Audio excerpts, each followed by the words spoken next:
Oui, Ibrahim Anne.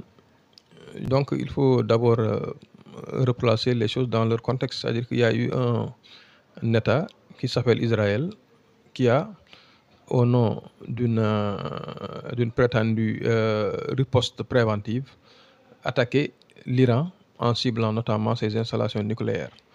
Donc, tout le monde sait que Israël est un allié, un grand allié des États-Unis. Donc, les États-Unis sont au début, ils avaient dit que, en tout cas, le président Trump avait dit qu'il n'allait pas entrer dans la guerre. Mais après, on a vu ce qui s'est passé.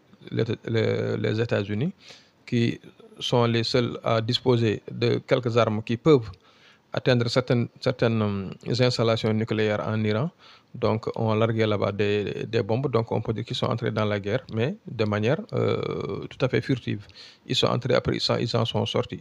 Maintenant, qu'est-ce que cela peut occasionner pour le monde? Je crois que quand même, c'est une zone très stratégique. Le Moyen-Orient concentre beaucoup de réserves pétrolières.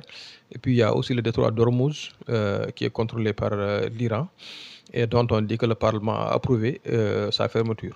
Et si le Parlement iranien approuve la fermeture et que l'État iranien passe à l'acte, donc c'est-à-dire ferme le détroit d'Ormuz, donc il va sans dire que les conséquences seront terribles pour l'économie mondiale. Déjà, c'est une économie qui était complètement abattue avec la Covid, qui s'en sortait difficilement.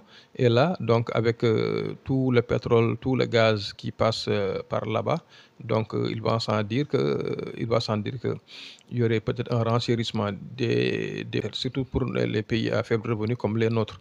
Donc, cette guerre, personne ne pourra en sortir indemne. Donc, hier, il y a Donald Trump qui avait assuré qu'il y aurait un cessez-le-feu.